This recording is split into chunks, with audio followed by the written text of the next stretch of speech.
What's going on, everybody? We're going to be doing our advanced chemistry notes. Now that we had an introduction into equilibriums, we're going to actually talk about what we care about for our equilibriums.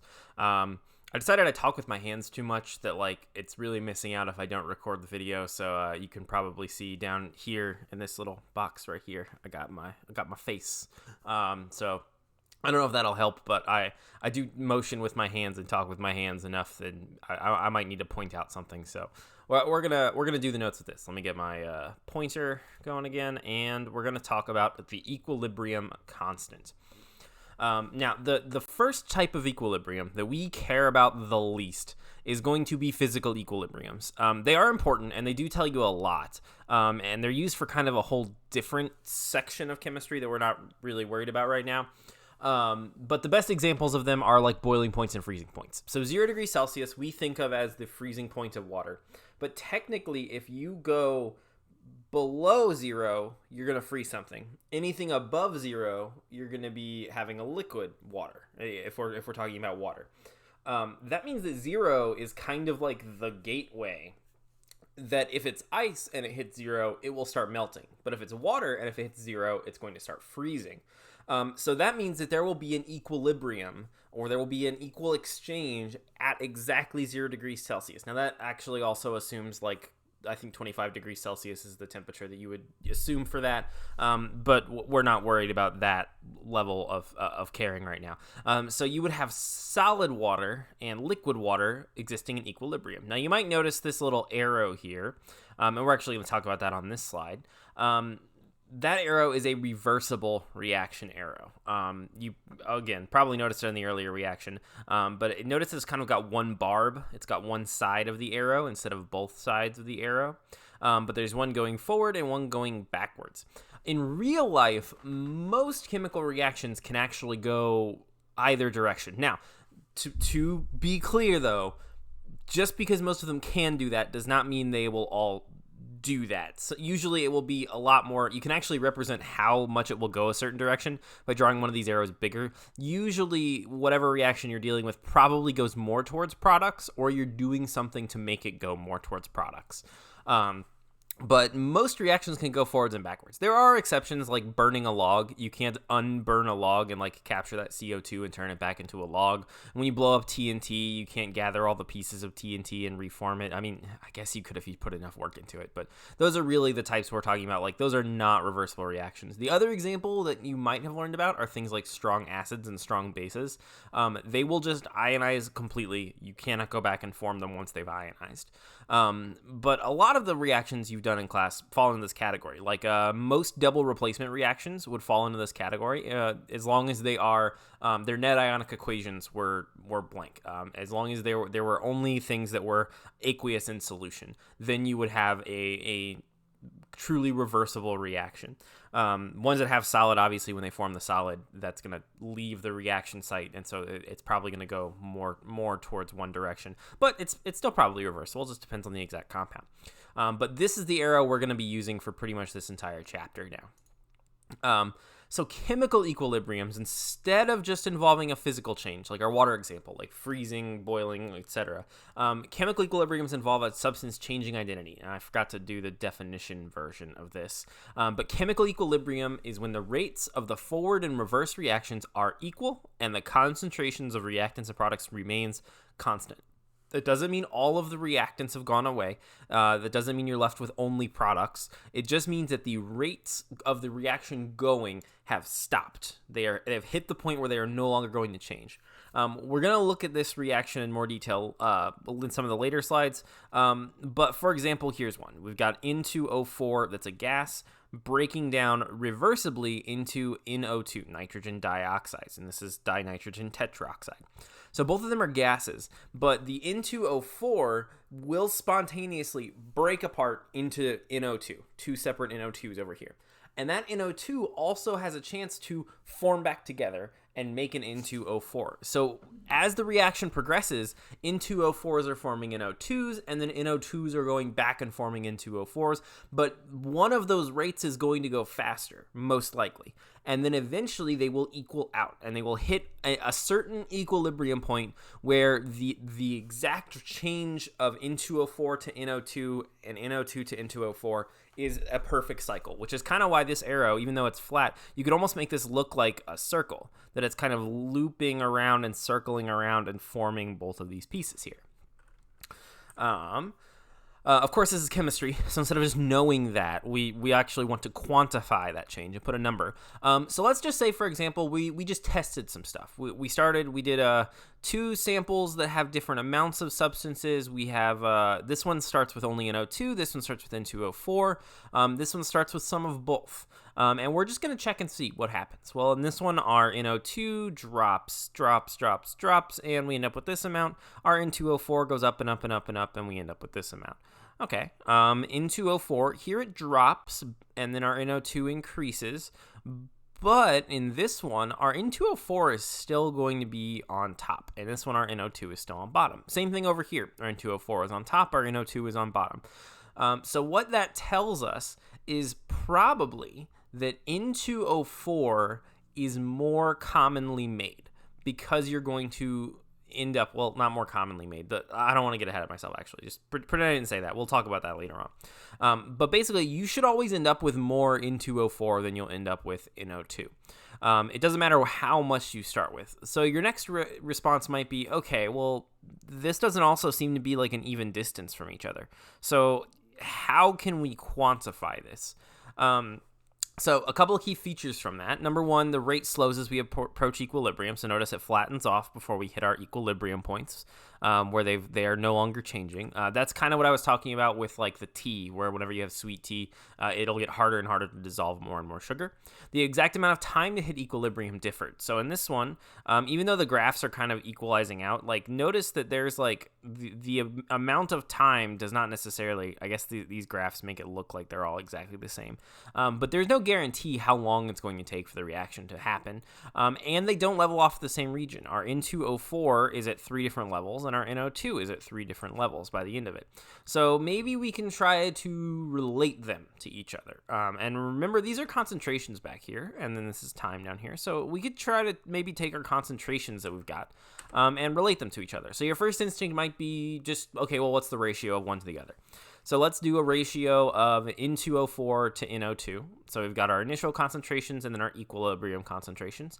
And you will get, if you just plug in NO2, so this number for our equilibrium, divided by our N2O4, this number. And this is assuming that N2O4 is your reactant. Now it's a reversible reaction, so we still only call the reactant the thing that's on the left side of the reaction, or I guess, is it this way on the screen because it's reversed? The left side of the reaction.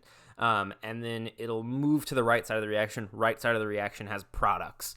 So we're going back to that reaction that we had here. So reactants, products, even though both of them are being formed. And we're going to put our reactants on the bottom and our products on the top and just do a ratio of product over reactant.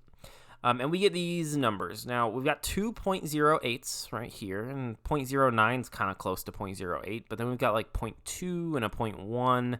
And notice these are, again, all just starting from a bunch of different amounts.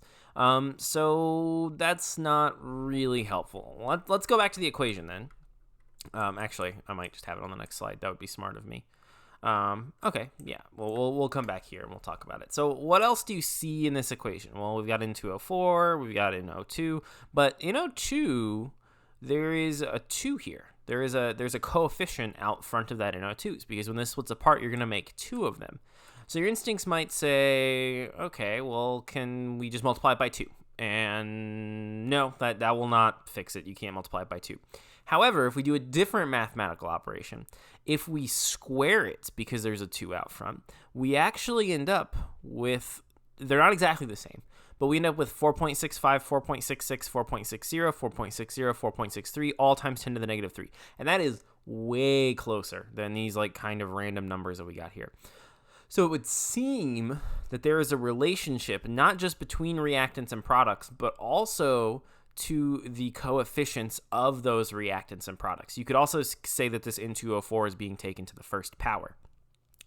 So this number is obviously some kind of constant, because even though we started with completely different amounts of NO2 and N2O4 over here, we still ended up with a ratio of the square of the products over reactants coming out to this number. Now you might think, okay, well that seems kind of arbitrary, but as you'll see, this is actually a consistent thing that shows up with a lot of this stuff.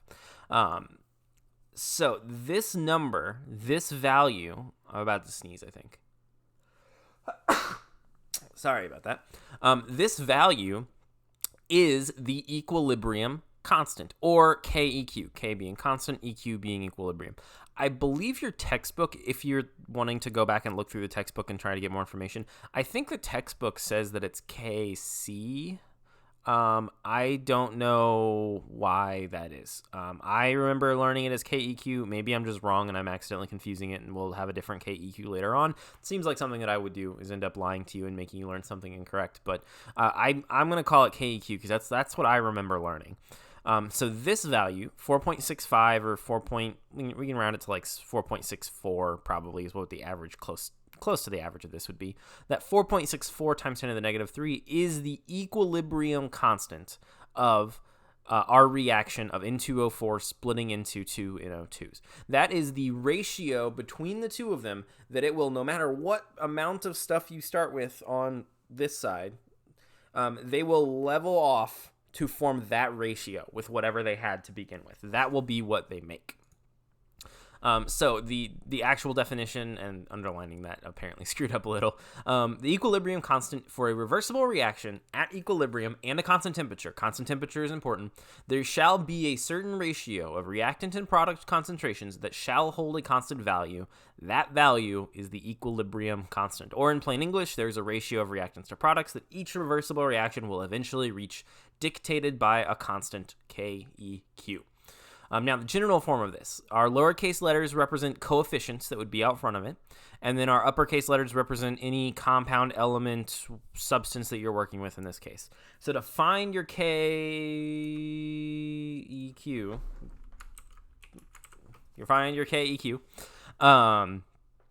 you would just take your products, and again, I know it's a reversible reaction, so you might be like, well, how do I know what the products are if it's just going both directions? Products are the things on the right side. Lost my pointer. Products are the things on the right side. We're going to do products over reactants, and then we're going to remember that brackets represent molar concentrations. Now, I could be a jerk and make you have to solve for molar concentrations, but most of the time I'm not going to do that until we get to like way more advanced stuff with this. In fact, what we're going to be working on for the very beginning is just going to be writing these expressions out. You'll take molar concentration of the first product to the power of the coefficient of that product. Molar concentration of the second product to the power of the coefficient of that product. And if there was 8 things on the product side, you would do this 8 times. If there's one thing, you'd do 1 time. And then the same thing on the bottom. You take every molar concentration of each of the substances in your reactant side to the power of their coefficients. Okay. So we're going to do, this is an example problem. We're going to write the equilibrium expression for the following reactions. Just means to set up the equation without numbers. Now, I think I did not actually leave space for this and work this out, because as you can probably kind of tell, it's a huge pain in the butt for me to be able to do that. Let me just open Paint real quick, and we can actually, we can just work this out on Paint. I don't want to have to reorganize my camera because I ended up, trying to make it so you could see all my hand waving stuff going on. Okay, I got Paint open. We'll go ahead and move this over here. Not that one. We want that one. Okay, and we're gonna, hopefully this is still gonna be somewhat visible for you guys. I'm gonna shrink my paint down, and we're gonna bring this up. We're gonna make this way harder than it has to be, because, what's life without a little difficulty? There we go. Okay, so we've got our reaction here. Write the equilibrium expression for the following reaction. This just means to set up the equation without numbers. So we've got 2NO, that's a gas, plus O2, that's a gas, reacts reversibly to form two NO2s that are a gas. So nitrogen monoxide and oxygen make nitrogen dioxide. So we're going to do molar concentration, and on top goes our products. So that's going to be the molar concentration of NO2. And then it has a coefficient of 2, so it's going to be squared. And then we're going to divide this by our reactants. So our reactants are the things that are on the left side. Our first reactant is NO, nitrogen monoxide, and our second is O2. It's oxygen gas. Oxygen has a coefficient of 1. We don't have to write that, but I'll write it for completion's sake. And then nitrogen monoxide has a coefficient of 2. So this would be our KEQ.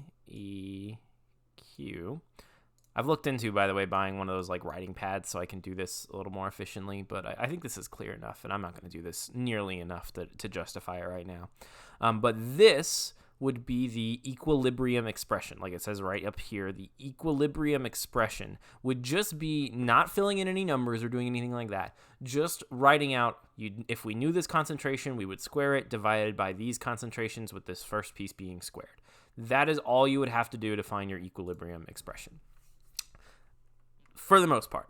There are, as you can probably guess, a couple of caveats before I cut you loose on some worksheets and some materials. First, you may be wondering, well, what should our units look like? Like earlier we had that one, if I click back, our KEQ for nitrogen dinitrogen tetroxide forming nitrogen dioxide is 4.65 times 10 to the negative 3. So does that mean they're all going to be like small numbers? Like what does that mean? Because I know some of you guys really like knowing what your units are. First of all, your units will cancel. So your answer for KEQ should not have any units. But the answer for the size of the unit is pretty varied. You can get some information based on what it is, though. So if it's a KEQ of greater than 1, that means that the products, the things that are on the right side of your reversible reaction, because again, it's reversible, but the products are the things on the right side, those are the things that are favored. So those are the things you're probably going to end up making more of. And then if your KEQ is less than 1, that means the reactants are favored. That means the things on the left side, again, I'm trying to get this, it's all flipped, on the left side are going to be the things that are favored. So this could be a question I could ask you. I could say, what is the KEQ of this problem? Is it going to be reactants or products favored? And you could solve it and then tell me, because the KEQ is less than 1 or the KEQ is greater than 1, you can actually tell me which side of the reaction is more likely to be formed, because that's what it means when it's favored. It means, oh, it's more likely for this side to be formed. Now, there's actually also two distinctions we can make between equilibriums. There are homogeneous equilibriums and heterogeneous equilibriums. Just like our mixtures before, hetero means different, homo as a prefix means same. So instead of talking about appearance, though, we're talking about the phase of matter that the things are in. Homogeneous equilibriums are equilibriums all in the same phase, so they're all liquids, they're all gases, they're all aqueous. If we go back, that example here, this would be a homogeneous equilibrium because they're all gases. Each one of these has a little subscript G. You probably noticed that those are there, and I never mentioned them. This is now they're important. These are all gases, so they're all going to be in the same phase. So they're going to be kind of the easier ones. Heterogeneous equilibriums are where all species are not in the same phase. Oh, I used equilibrium and equilibria. Equilibria is like the singular form of equilibrium. It's like a generic term. Like when we are studying the equilibria of them, it would be like we're talking about it generally.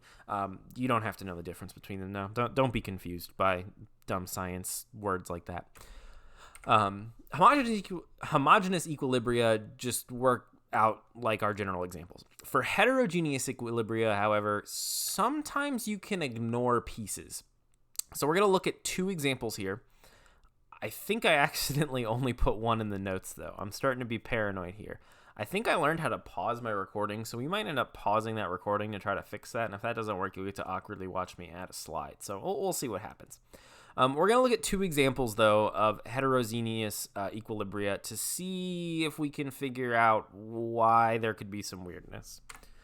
So our first example is acetic acid ionizes in water. Acetic acid is HC2H3O2, and it is aqueous, and it's in liquid water. So the acid is contained within water. That's why it's aqueous. And then that will cause the water to ionize. It will form H3O plus hydronium ions, and then you'll get acetate ions also floating around. Now let's put those critical thinking muscles to use. Which of these pieces do you think we can ignore? And then you get brownie points from me if you can also explain why we would ignore it. So I'm going to give you a moment. We're going to actually check and see if we can do the plant. Yeah, I have no idea if that's recording now. I think I'm back. I'm not going to mess with that pause button anymore. So hopefully you made a decision, or you think you figured out why. We will, in fact, be ignoring the water. Now, I assume this is what your brain told you, and if you are smart people after all, so you can make that leap. I assume what most of you thought was, well, it's the odd one out. Like, it's the only thing looking back here that is not aqueous. These are all aqueous. This one is liquid water, so we're probably ignoring that one. And you are right. However, the reason why takes us to go kind of what we were actually talking about before when we were talking about solutions. We had been ignoring what something was in for most of our chemistry before this, but now we cared about that, and we still care about that. We still care about what is this thing dissolved in, and in this case, it's ionizing in water. The reason that this water is there is because you are putting it in a cup of water. If we need the concentration of each piece in order to solve for our KEQs, and we have a gigantic cup. Like if I have my water bottle worth of water, like this could be maybe I don't know if it's a liter, but this much water, and I'm putting a little bit of acetic acid, a little bit of vinegar in it. How would we calculate the concentration of water in this bottle? Well, that's a problem, because for concentration units, like we have like percent by volume, percent by mass, we have a couple of other ones that we can use, but like all of them require to know moles of solute and then a moles of solvent, and this is just a bottle of a liquid. We can't, like, water isn't a solute in water. It is the solvent. You can't solve for what its concentration is. You would have to be considering some other piece as the solute or as the solvent, and water is the solute inside of it, and it just gets really complicated. So if your brain hurts, congratulations. You now realize why we get to ignore it. Basically, there is so much water in here that we have to ignore it, because otherwise it will completely ruin our answers. And this will make a lot more sense later on if we end up getting to ice and rice tables. But basically, there's just so much water in here, it's negligible. You're going to lose a teeny tiny bit of the water in there whenever it reacts. So we get to kind of just ignore it. The changes are pretty negligible. Okay, yeah, I forgot to add the second slide. I think I did figure out how to pause it, though. Okay, hopefully that recording thing worked. By the magic of, I mean, I guess I paused it, but editing, I believe I now have the actual slides in place for me to be able to do the rest of the notes. Okay, so our last example that we care about is solid nickel reacting with carbon monoxide to form gaseous NiCO4. Now, carbon monoxide is a gas, and then NiCO4 is telling us it's a gas, and then it says solid nickel, so it's Ni with a little s. It is solid. So it says, which of these pieces do you think we will ignore? Well, I assume based on your logic from before, you're probably like, well, this one's the odd piece out again, right? So, I mean, that makes sense that this is going to be the piece we'll ignore. And in fact, that is the piece that we are going to ignore. We're going to ignore the solid nickel. Thankfully, it is for similar reasons. I don't want you to think that if the odd person out, like if this would have been gas, solid, solid, you would not have ignored the gas because it was the only piece that was different. In this case, it's because it is a solid. Thankfully, it's for a similar reason. What is the concentration of a piece of nickel metal? Well, for concentration, you need solute and solvent, and nickel's a solid. Now, you can have, for like molarity, for example, you need moles of solute per liters of solution. So you could argue that a gas, for example, carbon monoxide, you could actually measure the volume of the container. Like if I had my water bottle and I filled it with carbon monoxide, I could measure the volume of this container and then know how much carbon monoxide was in it and say that there is this many moles of carbon monoxide in this volume of container, and I could come up with a molarity of a gas. You would probably actually end up using PV equals nRT and use some ideal gas law stuff for that. We're not worried about that. I don't want to have to get into that just yet. I'm actually skipping that section of what this actually talked about in the textbook.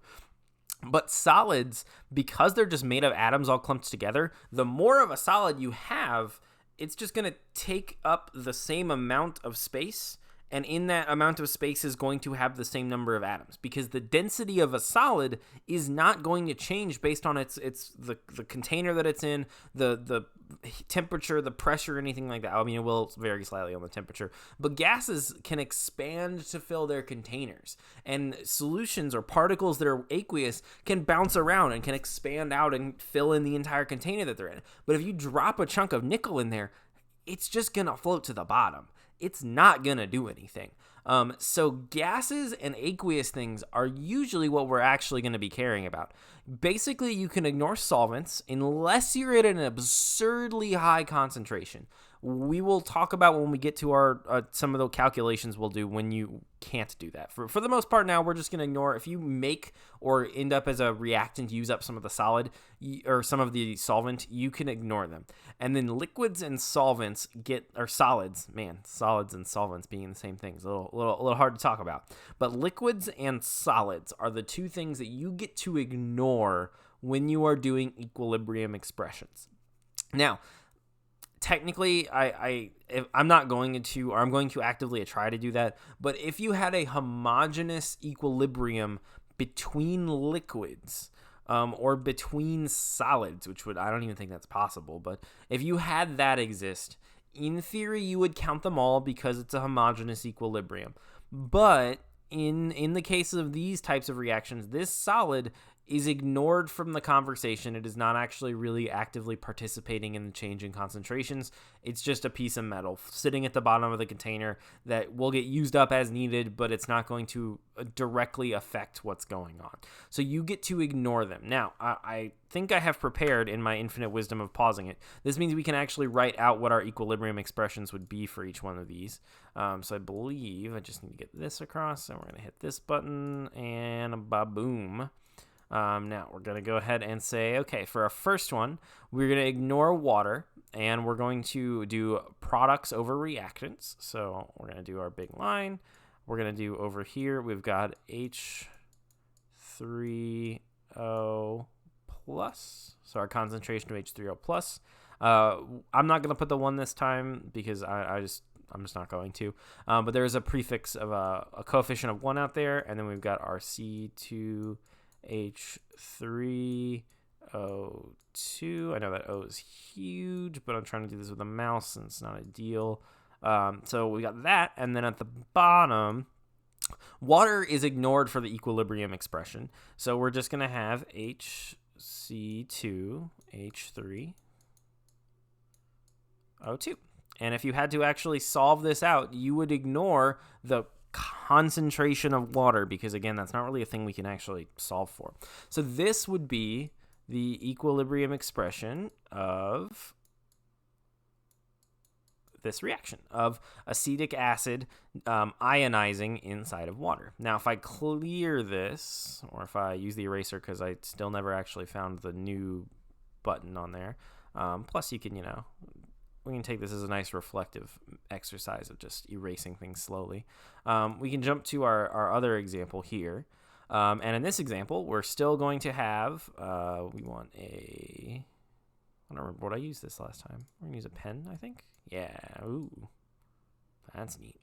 Oh, man, hold on. We're going to just, new, don't save. There we go, much better. Although it's all flat. Is this what I want? Marker. Okay.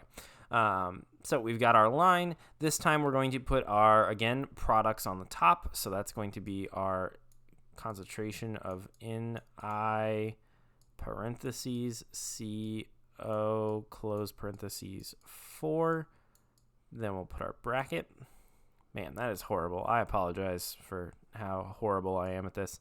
If I would have thought ahead a little bit better, this might have worked a little easier. But then we will put our reactant on the bottom. We ignore the solid nickel, and we're going to put our CO O on the bottom. Now, in this case, I think it was on the other slide, but I clicked to this one, and I'm not. This is already a train wreck enough that I'm not going to click to the next one. To balance this, we needed a 4 out front. So this would actually be to the 4th power on the bottom. We would I don't know. I don't even know what it would be called. Cubed is 3. Would it be quartered? I don't know. So to the 4th power on the bottom, and this would be for the KEQ, or equilibrium expression of this reaction, balanced properly. So the first set of work, I could have just scrolled, man.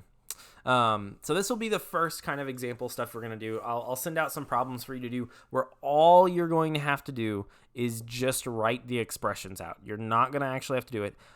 I'm also probably not really going to be able to have you turn it in because I can't make you type these. This is not something you can feasibly type. I mean, I guess I can make you take like a picture of one of them at some point down the road, but for now, we're just going to kind of practice this and make sure you feel good about it. This will eventually turn into math because I can give you values and you can then use those values to calculate what the KEQ would be. So if you have any questions, let me know. Otherwise, that concludes this section. We're going to have a little bit of the math to do, and then we're going to get into stress and the principle thing that I talked about. But in the meantime, I hope you have a great rest of your day. I hope you have a good week, and I hope to see/hear from you soon. So, see ya.